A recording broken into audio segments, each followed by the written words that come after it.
Quel ami est pour nous Jésus, haut et élevé, exalté. Il nous a réconciliés avec Dieu et intercède pour nous dans la prière. Qui peut mesurer combien se perdent?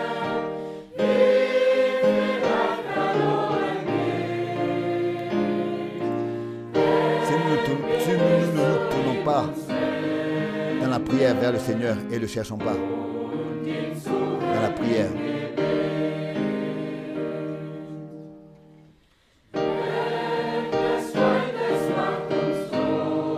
quand l'ennemi nous menace et que la tempête nous menace autour de nous, nous n'avons pas besoin de craindre. Nous nous tenons dans la prière, dans la foi. Alors Jésus prouve sa fidélité.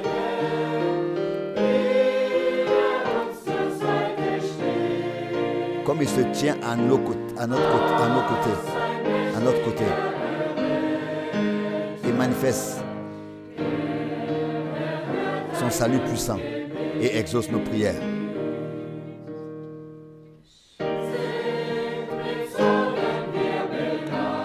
Sommes-nous chargés de soucis matin et soir? Jésus nous secourt certainement.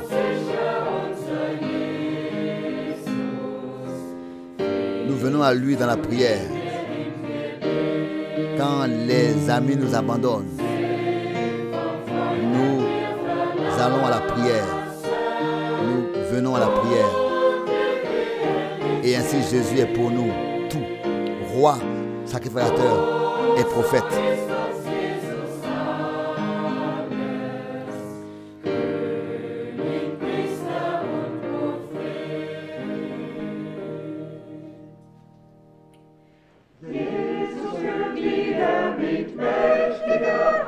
Jésus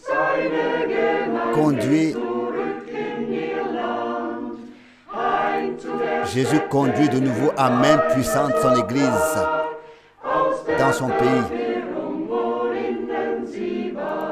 dans l'endroit de la pureté. Il la sort de la confusion où elle était. Honneur à Dieu, gloire à Dieu. Nous le chantons à nouveau. Gloire à Dieu pour sa fidélité. Louez Yahvé à Sion avec des cantiques. Jésus nous réveille pour la sainte guerre. Il réveille tous les rachetés. Il est conduit à la victoire. Écoutez le cantique joyeux de victoire. Voyez le troupeau qui revient à Sion. Gloire à Dieu. Nous le chantons nouvellement. Gloire à Dieu pour toute sa fidélité. Louez Yahvé avec des cantiques glorieux, avec joie en Sion.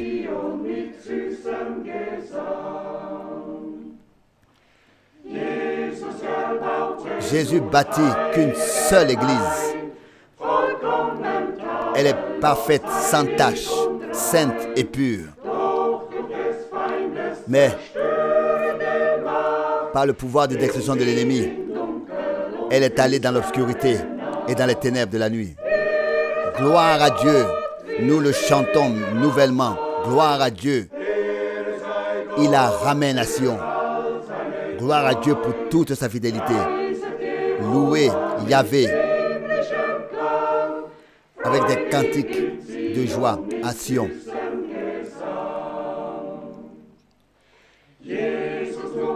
Jésus rassemble à la fin des temps tous ceux que Satan a éparpillés. Joyeux, ils reviennent à Sion, où le bonheur éternel les attend. Gloire à Dieu. Nous le chantons nouvellement. Gloire à Dieu pour toute sa fidélité. Louez Yahvé avec des cantiques spirituels célestes, joyeux à Sion.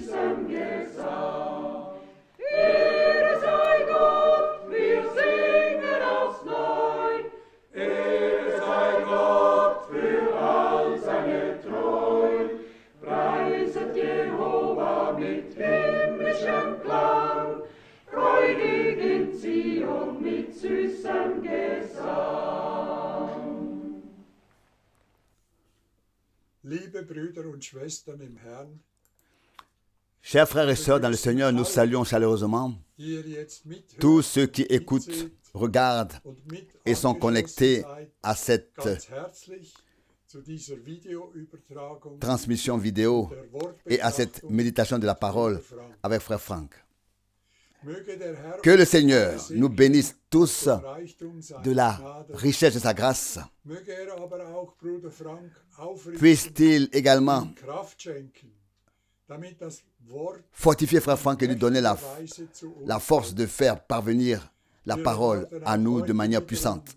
Aujourd'hui encore, nous attendons une grande bénédiction et puisse-t-elle servir à nous orienter et à nous revêtir pour le jour de son glorieux retour.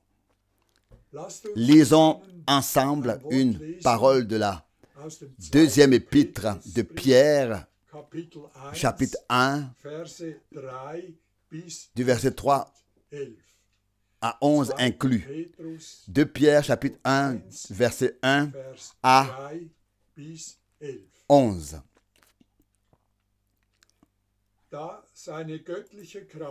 Sa divine puissance, en effet, nous a donné tout ce qui est nécessaire à la vie et à la piété par la connaissance de celui qui nous a appelés par sa propre gloire et sa propre vertu. C'est par elle qu'il nous a donné, en nous assurant de sa part les plus grandes promesses précieuses et extrêmement importantes, afin que par elle, vous échappiez à la corruption qui règne dans le monde par suite de la convoitise des sens et que vous deveniez participants de la nature divine. C'est pourquoi il faut aussi que vous mettiez tout votre zèle à joindre à votre foi la vertu, à la vertu la connaissance, à la connaissance la maîtrise de soi, à la maîtrise de soi la persévérance, à la persévérance la béatitude de Dieu, à la béatitude de Dieu l'amour fraternel, à l'amour fraternel, l'amour pour tous les hommes. En effet, car en effet, si ces qualités existent en vous,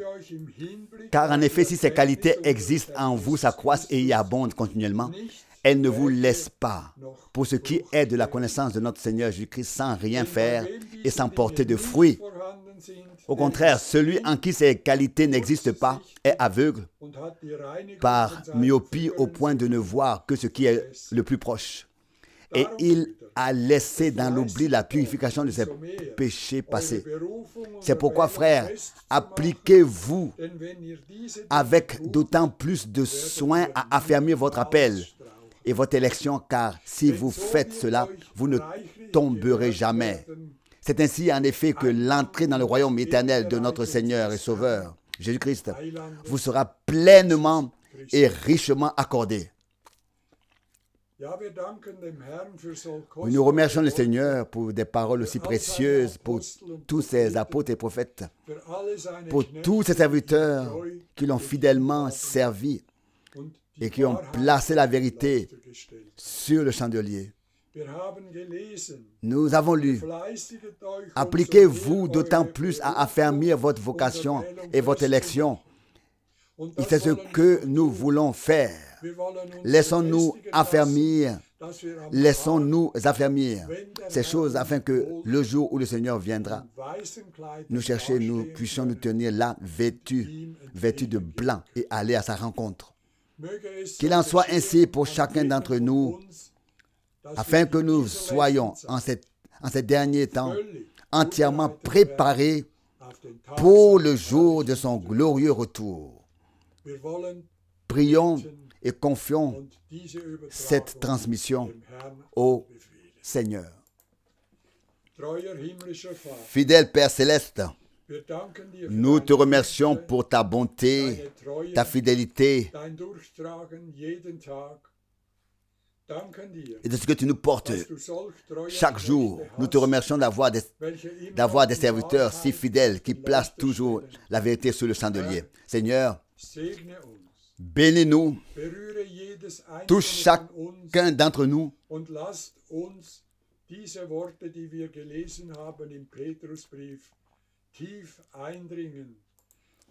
et fais-nous vivre dans toute sa réalité profondément cette parole que nous avons lue dans l'épître de Pierre, afin que nous soyons prêts quand tu reviendras. Seigneur, nous remettons tout entre tes mains et te remercions, Seigneur, pour cet après-midi. À toi soit l'honneur, la gloire, et accomplis en nous ce pourquoi tu envoies ta parole, à savoir la préparation pour le jour glorieux de ton retour. À toi, la louange, l'honneur et la gloire, en ton merveilleux et glorieux nom de Jésus. Amen. Que le Seigneur nous bénisse tous. Amen.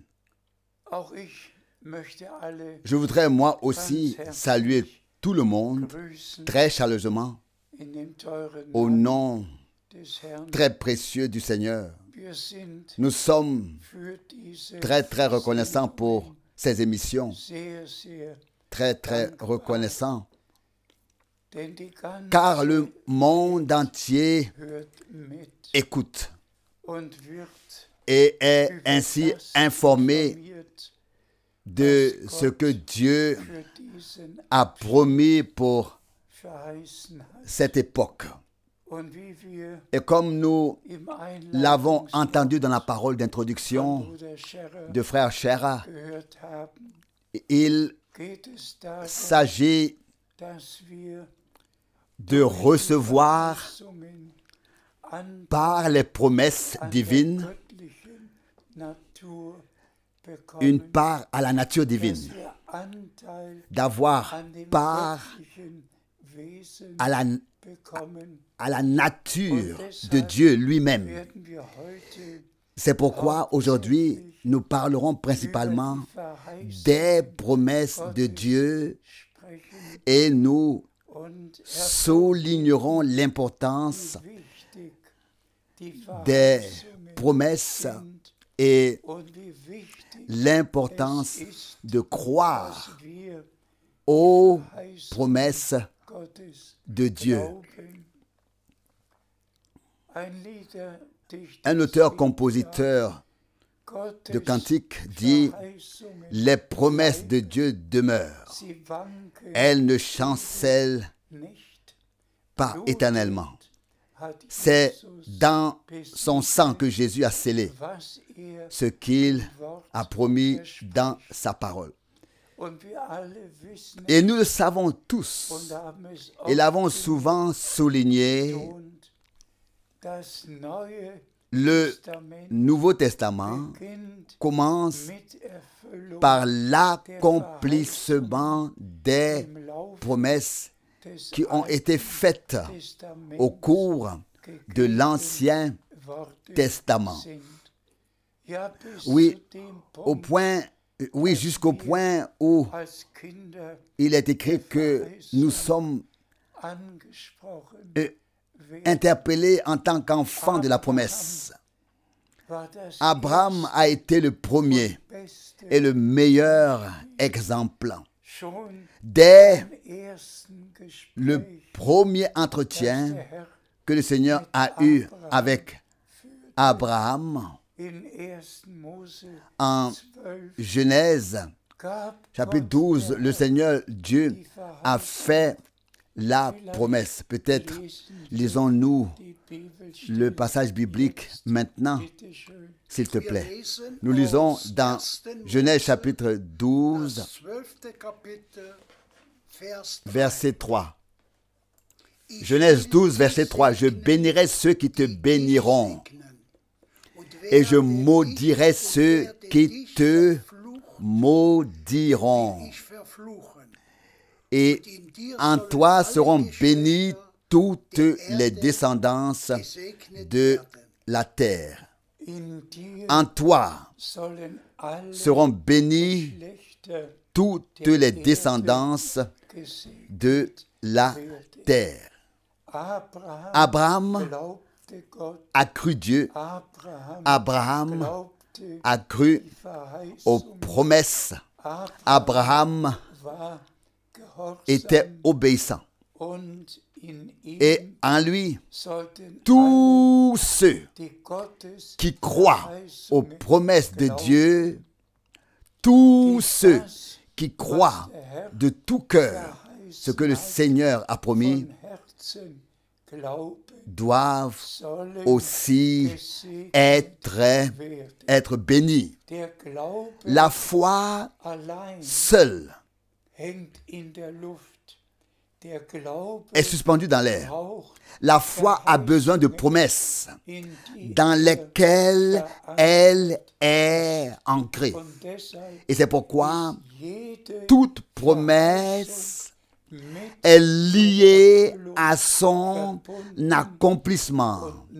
Et seuls les vrais croyants croiront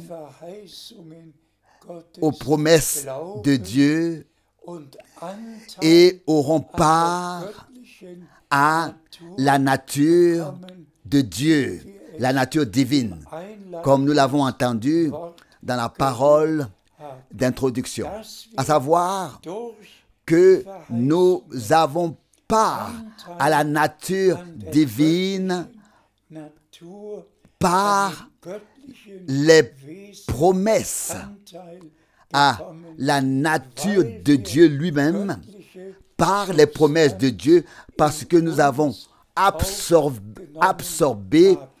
en recevant dans notre cœur les promesses de Dieu, la parole promise, la substance divine elle-même en nous. Et c'est pourquoi les croyants se différencient jusqu'à aujourd'hui. Les uns sont des croyants comme ça. En général, ils croient ce qu'on leur prêche. Mais les vrais croyants croient les promesses, participent à la nature divine. Et c'est exactement ainsi qu'ils vivent l'accomplissement de ce que Dieu a promis.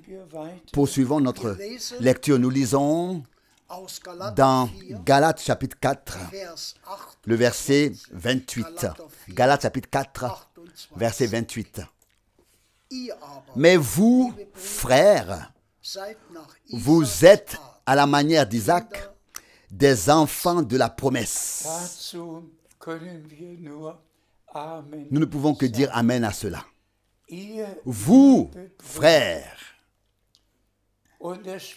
et il parle à ceux qui ont reçu la parole, qui l'ont accepté, qui ont même été scellés du Saint-Esprit. C'est à eux qu'il parle et qu'il dit, vous êtes, chers frères, des enfants de la promesse, comme Isaac l'a été. Et nous pouvons croire de tout cœur que nous sommes maintenant enfants de la promesse. Poursuivons notre lecture. Nous lisons dans 2 Corinthiens, le chapitre 1, le verset 20. Car pour ce qui concerne toutes les promesses de Dieu, c'est en lui qu'est le oui. C'est pourquoi encore l'Amen est prononcé par lui à la gloire de Dieu par nous. Nous pouvons également dire Amen à cela. Et il me tient vraiment à cœur de recommander à tous les frères et sœurs de tous les peuples et de toutes les langues de ne pas croire seulement comme ça en général. Et je voudrais rappeler ici de ne pas avoir comme ça une foi générale. Mais je voudrais rappeler ici la première venue du Christ. Tous ont cru. Les Juifs ont cru. Tous ont lu la Torah. Tous ont célébré le sabbat. Ils ont tous cru. Ils ont tous cru. Mais ils ont cru selon l'interprétation que les scribes leur ont donnée de la parole de Dieu. Les vrais croyants ont eu part à la promesse que Dieu avait faite. Promesse destinée à la première venue du Christ. Voici, et cette promesse était, voici que j'envoie mon messager devant moi qui me préparera le chemin. C'était la promesse. C'était une promesse. Et les enfants de la promesse, lors de la première venue du Christ, ont cru dans leur époque à cette promesse et l'ont reçue et acceptée avec foi et reconnue dans le ministère de Jean-Baptiste. C'est exactement ce qui se passe dans Ésaïe 40, avec Ésaïe 40.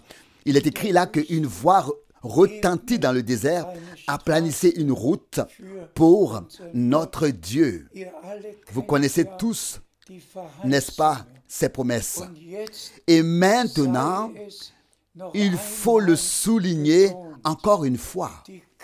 Les enfants de la promesse, lors de la première venue du Christ, n'ont pas écouté ce que les scribes et les pharisiens disaient et enseignaient.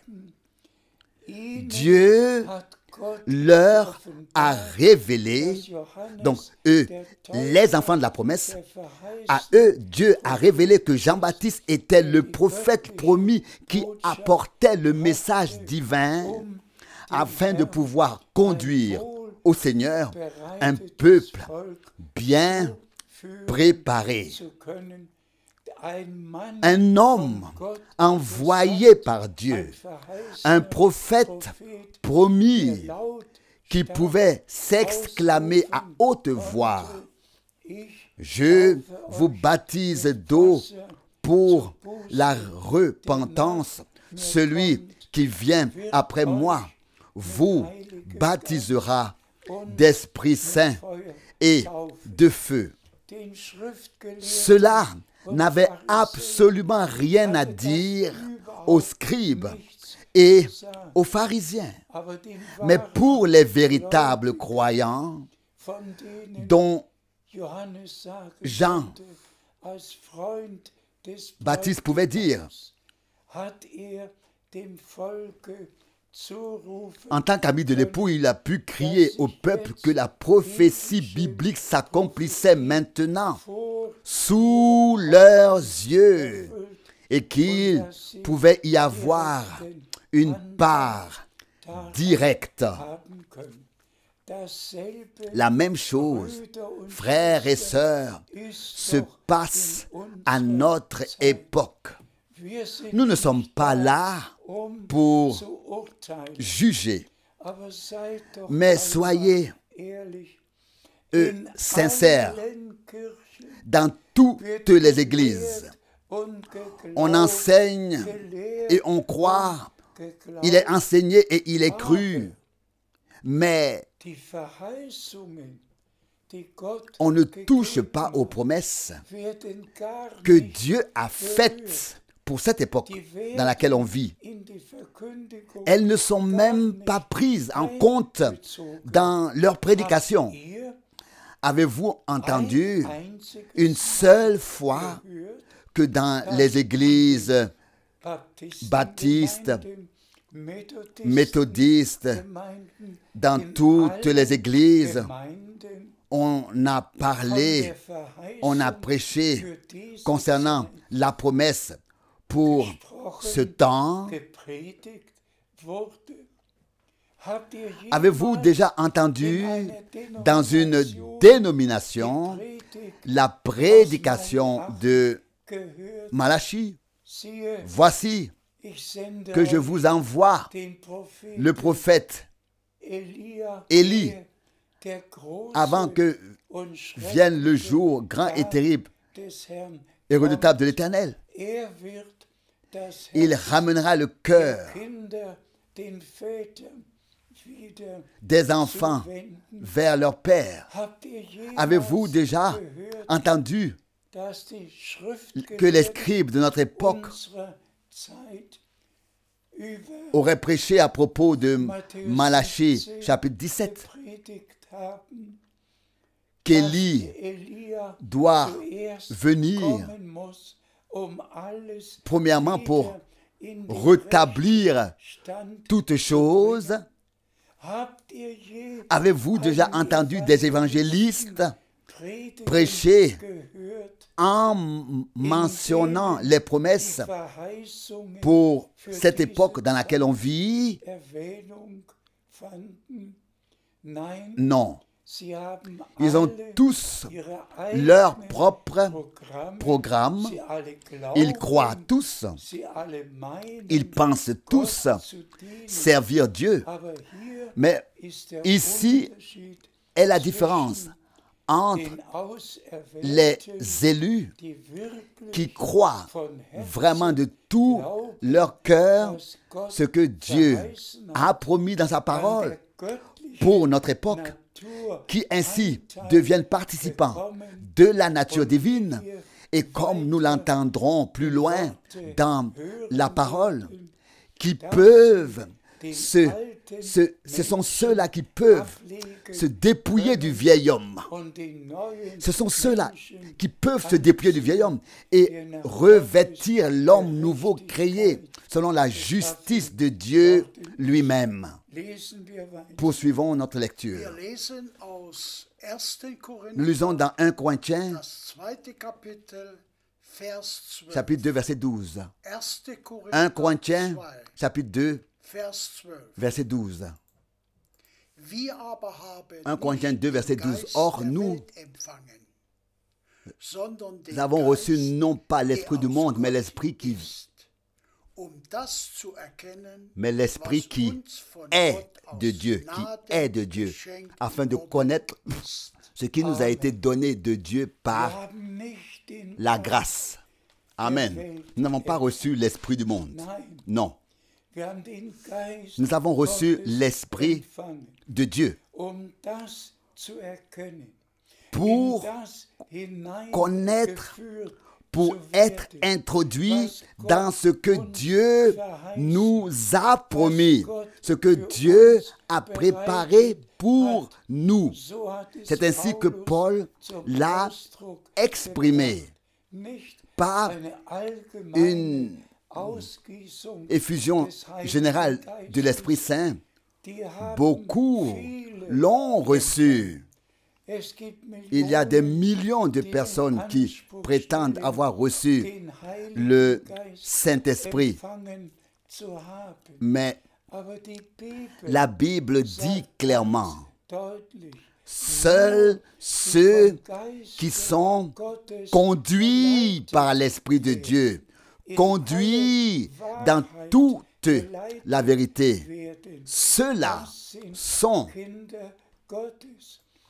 des fils de Dieu.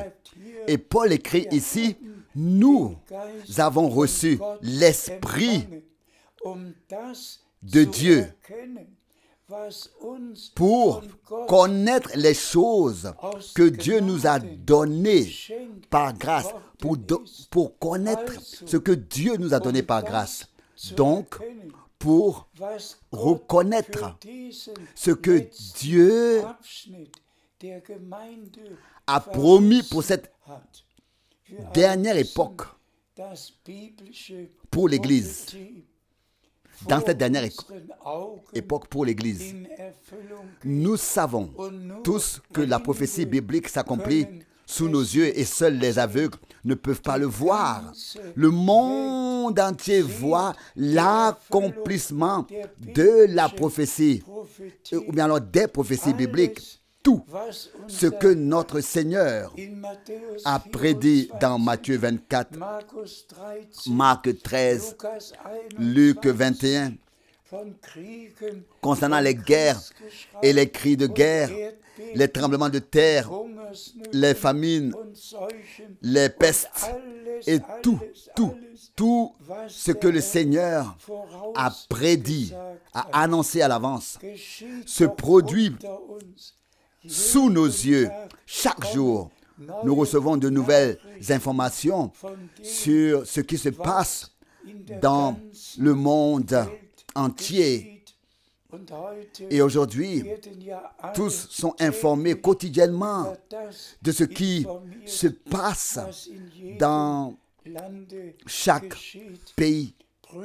Frères et sœurs, sur ce point, sur ce thème, il faut dire que notre Seigneur a spécialement insisté en disant, quand vous verrez que toutes ces choses arrivent, relevez vos têtes, car votre rédemption est proche.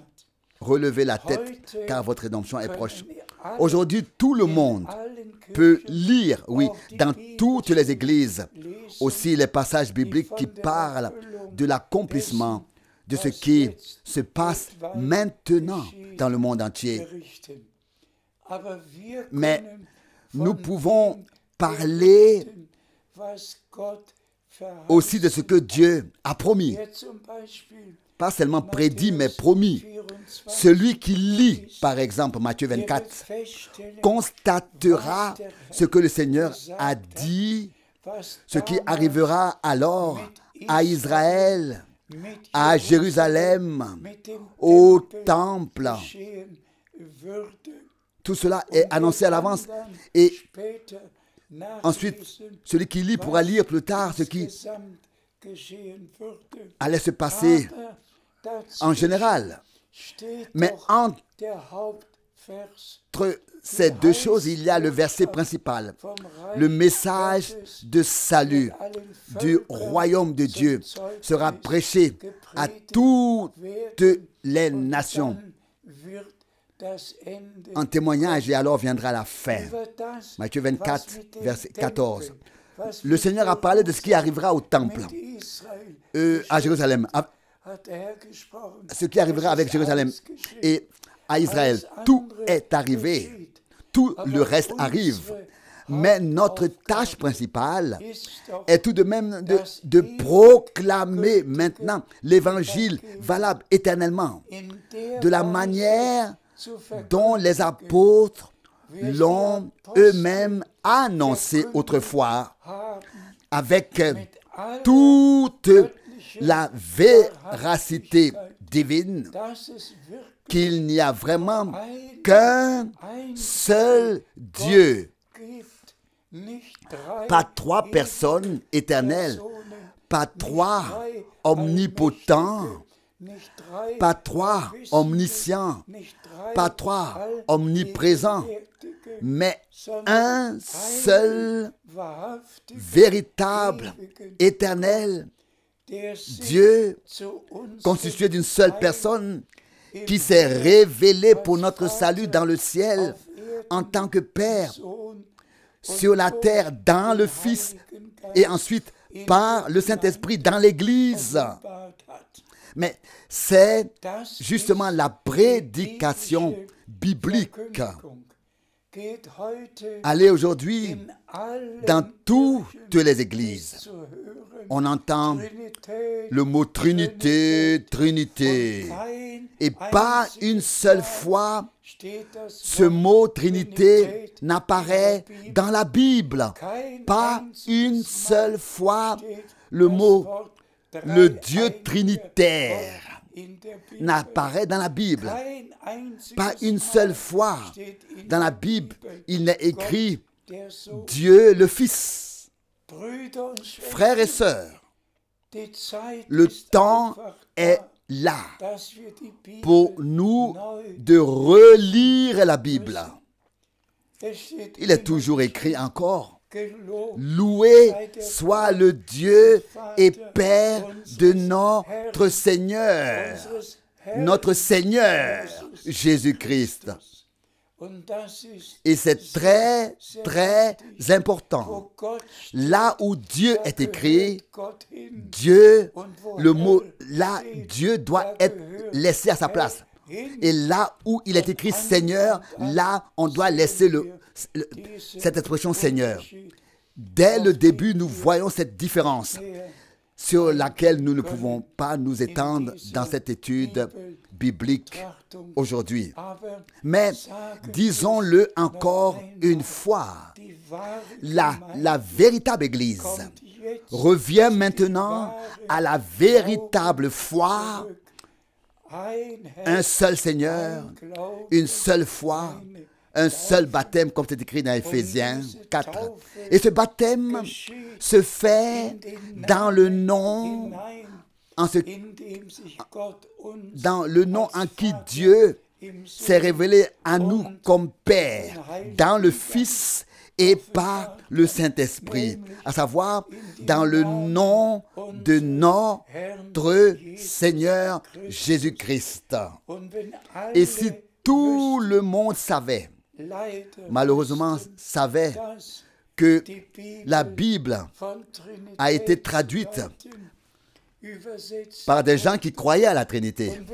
Et si on se contentait de lire « Allez dans le monde entier, enseignez toutes les nations et baptisez-les au nom du Père, du Fils et du Saint-Esprit », alors il faut simplement dire que quiconque a lu les 21 traductions de la Bible, quiconque a lu en hébreu, a lu en latin, a lu en grec, cela n'est écrit dans aucune Bible, exactement comme nous venons de le dire.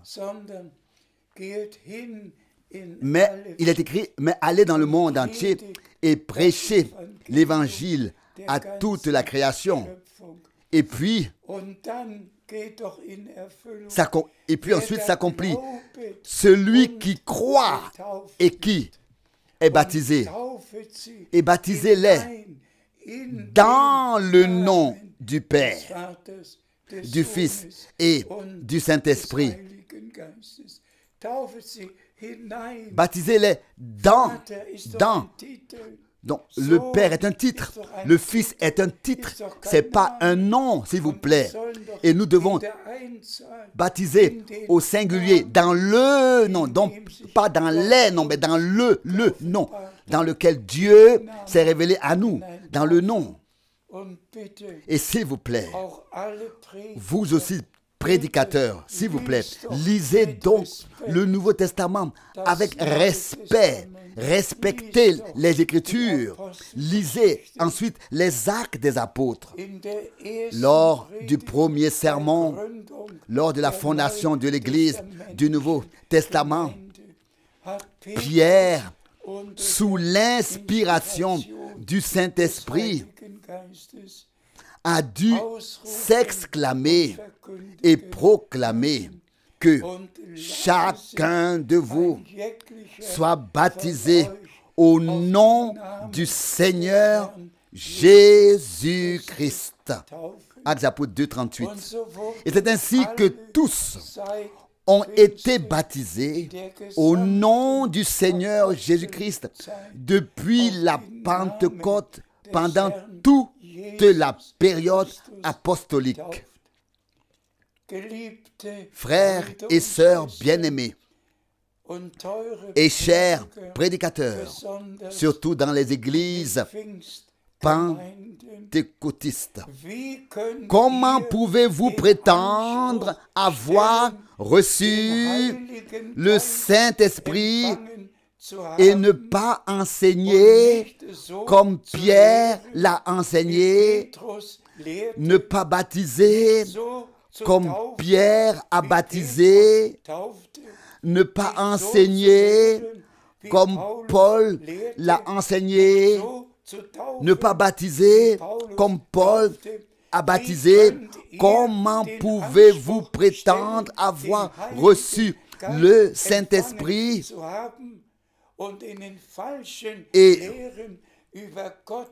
et rester toute votre vie dans les faux enseignements sur la divinité et le baptême et égarer le peuple de Dieu?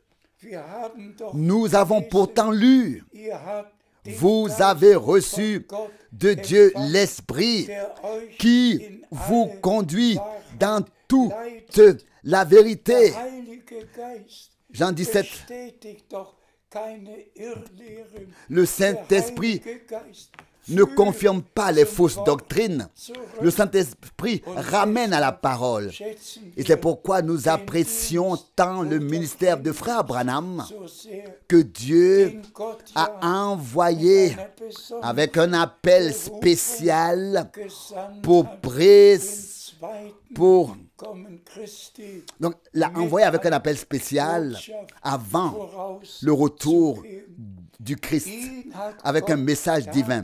C'est lui que Dieu a pu utiliser pour proclamer à nouveau les enseignements bibliques sur la divinité, le baptême d'eau, le souper, tous les enseignements bibliques, toutes les doctrines bibliques, et pour donner au peuple de Dieu la possibilité de croire, comme l'Écriture l'a dit.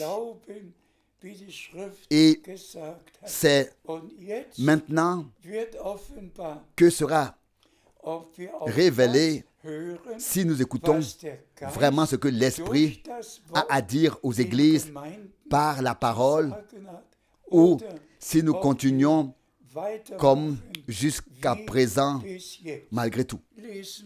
Lisons encore plus loin dans la parole. Nous lisons dans Éphésiens chapitre 4. Éphésiens chapitre 4, versets 30 à 32. Et n'attristez pas le Saint-Esprit de Dieu, par lequel vous avez été scellés pour le jour de la rédemption. Que toute irritation, toute colère, animosité, toute rancœur, tout cri et toute injure, calomnie soit retiré du milieu de vous, même toute malice et toute espèce de nature méchante. Faites plutôt preuve de bonté et de cœur les uns envers les autres, en vous pardonnant mutuellement comme Dieu en Christ vous a pardonné. Remercié soit notre Seigneur pour une telle profonde parole, un avertissement fondamental à se débarrasser, à se dépouiller du vieil homme et de tout ce qui s'y rattache, à vivre un renouvellement total. Et nous revenons à la parole d'introduction pour avoir part à la nature divine. Se débarrasser de la vieille nature, se dépouiller du vieil homme, de la vieille nature, du vieil homme, du vieil être, de la vieille nature.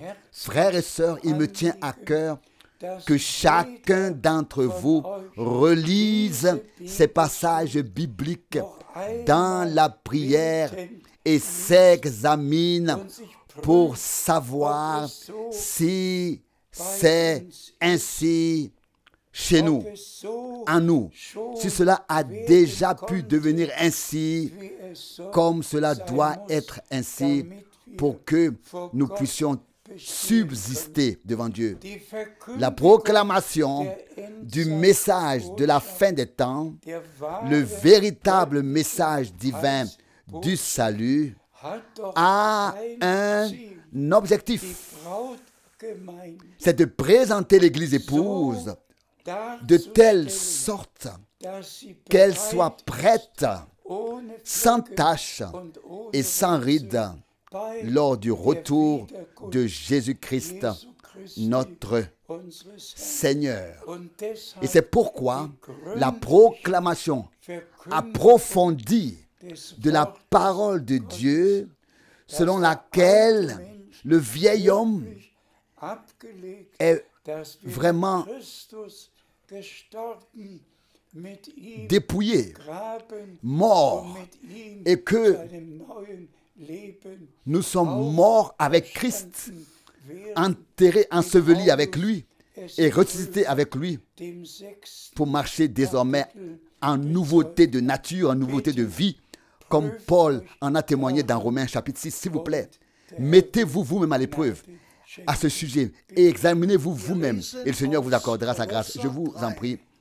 Nous lisons dans Colossiens 3 maintenant le verset 8 à 10. Colossiens 3, verset 8 à 10. Mais maintenant, vous aussi, dépouillez-vous de tout ce qui est semblable. La colère, l'irritation, la méchanceté, les injures et les paroles désagréables de votre bouche. Ne vous mentez pas les uns aux autres. Vous avez dépouillé le vieil homme et toutes ses manières d'agir et revêtu de l'homme et revêtu l'homme nouveau, renouvelé pour la connaissance selon l'image de celui qui l'a créé. Remercions le Seigneur. Je l'ai déjà dit et nous l'avons lu ici. Se dépouiller du vieil homme, revêtu de l'homme nouveau, revêtir l'homme nouveau. Je voudrais m'adresser à des frères et sœurs qui respectent la parole de Dieu, qui entrent en jugement avec eux-mêmes et pas avec les autres, et qui se posent la question, Seigneur bien-aimé, puis-je, dans mon état, me tenir et subsister devant toi? Accorde-moi la grâce que toutes ces paroles trouvent leur accomplissement en moi et par moi, que je puisse me dépouiller totalement et complètement du vieil homme et revêtir l'homme nouveau, créé à l'image de Dieu. Dieu a conclu une nouvelle alliance. Il nous a donné un cœur nouveau, une vie nouvelle par grâce, à savoir la vie éternelle. Et le sang de l'agneau nous purifie de tout péché. Et le Seigneur fait toutes choses nouvelles. Nous voyons combien il est nécessaire, et comme les apôtres l'ont également souligné, que même si nous sommes déjà scellés du Saint-Esprit, nous ne devons pas l'attrister. Nous ne devons pas l'attrister en donnant de la place au vieil être, à la vieille nature, au vieil homme, mais que nous demeurions dans le nouvel être, dans la nouvelle nature, dans le nouvel homme, et servions le Seigneur, et que nous ayons réellement déposé tout, que nous nous sommes débarrassés de tout, dépouillé tout ce qui appartient encore au vieil homme pour marcher avec le Seigneur. Je vous en prie. Nous lisons Éphésiens 5, versets 26 et 27. Éphésiens 5, versets 6 et 27. Pour la sanctifier, après l'avoir purifiée par le bain d'eau dans la parole, afin de présenter ainsi l'Église à lui-même dans une beauté glorieuse, sans tache ni ride, ni aucun défaut de ce genre, mais plutôt de manière à ce qu'elle soit sainte et sans reproche. Il n'est pas nécessaire d'en dire plus. Il suffit de souligner une fois de plus que c'est par le sang de la nouvelle alliance que nous avons été retirés de la perdition, que nous avons été sauvés et que d'enfants d'hommes, le Seigneur a fait de nous des enfants de Dieu. Il a déchiré la lettre de condamnation. Il a effacé et déchiré. Il a tout pardonné par grâce et il a tout refait nouveau. Ça, c'est la première partie, celle qui concerne le sang de la nouvelle alliance. La deuxième partie, nous venons de la lire. Lavé au bain d'eau de la parole. Voici la parole.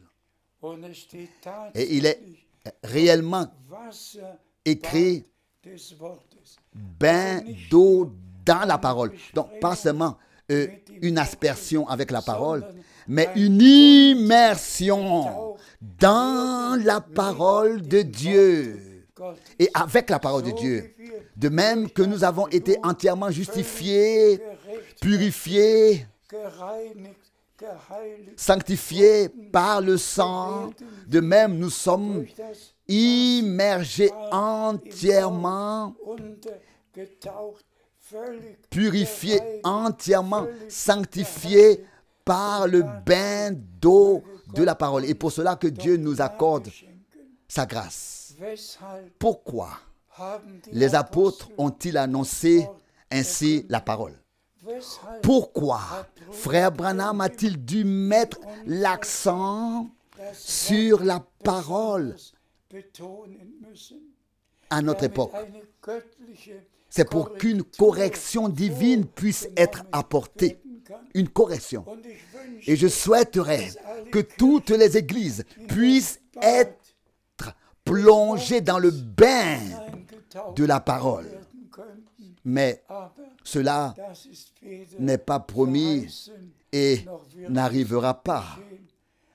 Mais les élus, ceux qui ont été pardonnés par Dieu, réconciliés par le sang de l'agneau, ceux qui sont conduits réellement par le Saint-Esprit, ceux-là seront plongés dans le bain d'eau de la parole et immergés.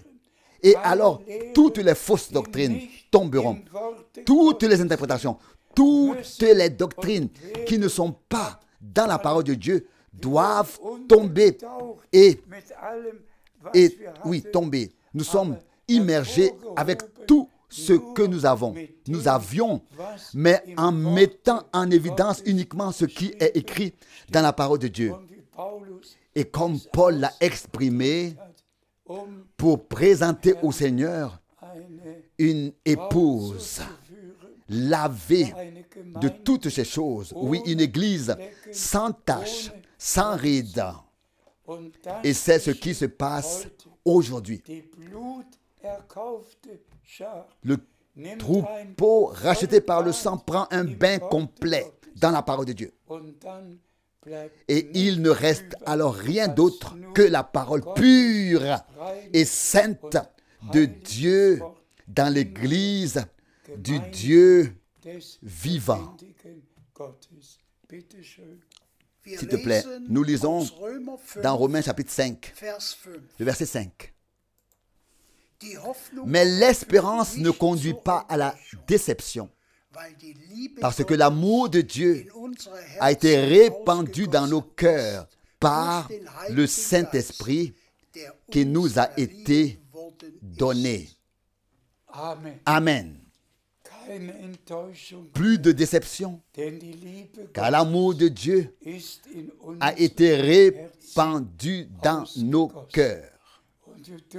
Et nous pouvons glorifier Dieu, notre Seigneur, de tout notre cœur, de toute notre âme, de toute notre force et avec toute notre pensée qui a été ordonnée bibliquement et être effectivement préparée comme épouse et pouvoir rencontrer l'époux dont nous attendons le retour dans nos jours. Dans nos jours. Le retour promis de notre Seigneur est proche. Et tous les enfants de la promesse qui ont reçu l'esprit de la promesse croient que le dernier message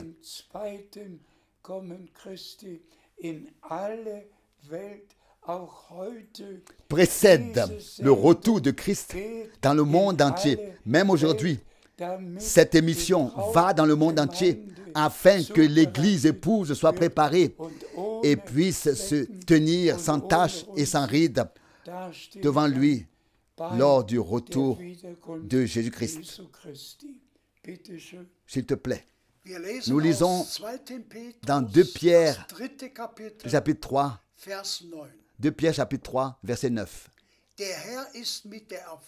Le Seigneur ne tarde pas dans l'accomplissement de sa promesse, comme quelques-uns le croient, mais il use de patience envers vous, ne voulant pas qu'aucun périsse, mais voulant que tous arrivent à la repentance. Pour cela que le Seigneur Dieu nous fasse la grâce de prendre au sérieux la proclamation d'aujourd'hui. Frères et sœurs, il ne suffit pas de dire « Je crois que Dieu a envoyé un prophète. Je crois au message de la fin des temps.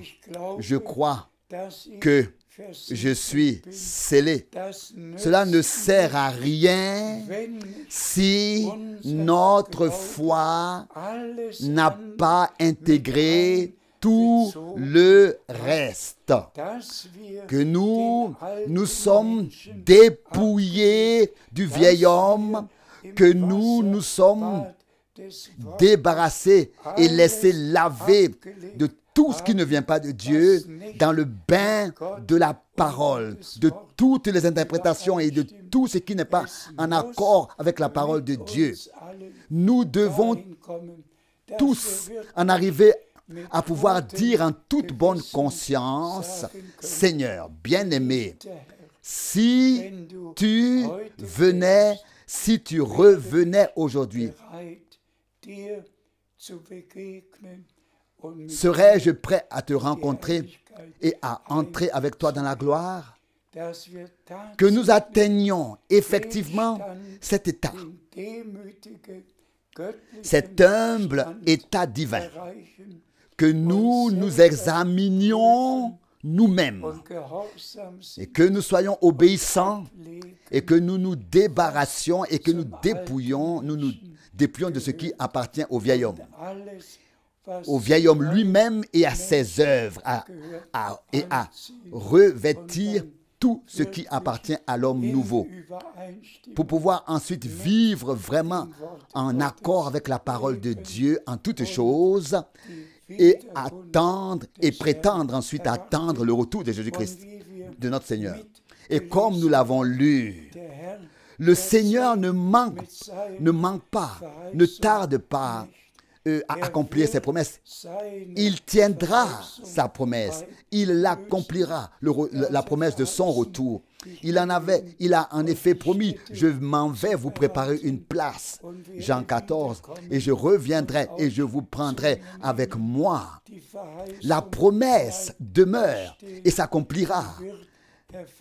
Mais il attend que les derniers soient appelés à sortir, que les derniers soient arrivés et que le nombre devienne total et que la bénédiction du Dieu Tout-Puissant repose sur vous tous. Donc que les derniers soient entrés. Que la bénédiction du Dieu Tout-Puissant repose sur vous tous dans le monde entier. Dans le monde entier. Nous sommes reconnaissants à Dieu de pouvoir servir le peuple de Dieu et cela dans le monde entier grâce à la transmission dans toutes les langues. Et une fois de plus, nous envoyons nos salutations de Zurich. Une fois de plus, nous souhaitons que les derniers soient appelés et soient ajoutés. Une fois encore, je souhaite de tout cœur que tous fassent maintenant un véritable examen de conscience et disent: Seigneur bien-aimé, aie pitié de moi, fais-moi grâce, aide-moi.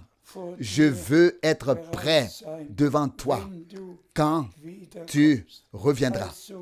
Donc, nous sommes donc convaincus qu'aussi certainement qu'il est écrit, ceux qui étaient prêts entrèrent au festin de noces. Aussi certainement qu'un groupe choisi, les vierges sages de Matthieu 25, l'épouse de Christ, est maintenant conduite à la perfection. Et comme Abraham, disons-le encore une fois, il a cru Dieu. Il a cru à la promesse. Nous aussi, nous croyons Dieu. Et nous croyons aux promesses que Dieu nous a faites dans sa parole, y compris la promesse du retour de Jésus-Christ à notre époque. Et permettez-moi de souligner à nouveau ce que le Seigneur a dit. Quand vous verrez ces choses arriver, relevez la tête, car votre rédemption approche. Que la bénédiction du Dieu Tout-Puissant repose sur vous tous, au nom saint de Jésus. Amen.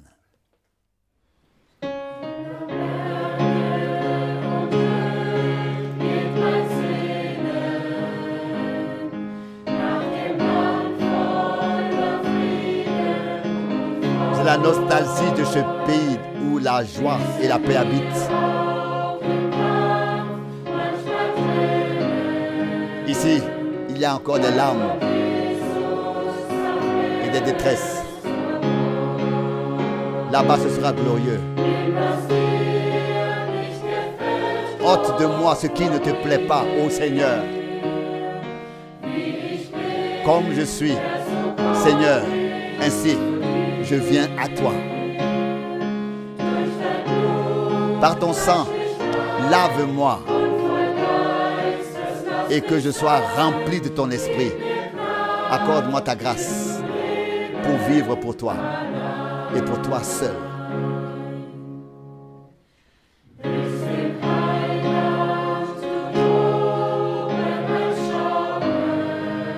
Bientôt nous verrons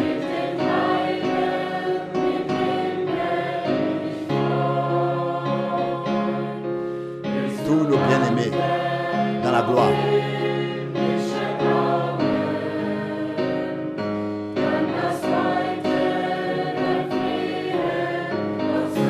Dès maintenant, aujourd'hui, que cela soit ma prière. Ôte de moi tout ce qui ne te plaît pas, ô Seigneur. Tel que je suis, je viens à toi. Par ton sang, lave-moi et que je sois rempli de ton esprit. Accorde-moi la grâce de vivre seulement pour toi.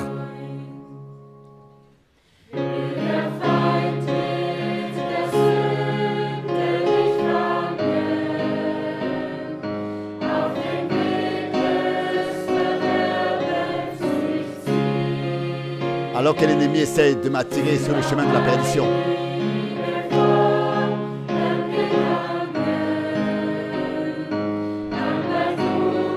tu m'as fait grâce de le discerner et de marcher qu'avec toi. Ôte ce qui ne te plaît pas en moi, ô Seigneur. Tel que je suis, Seigneur, je viens à toi.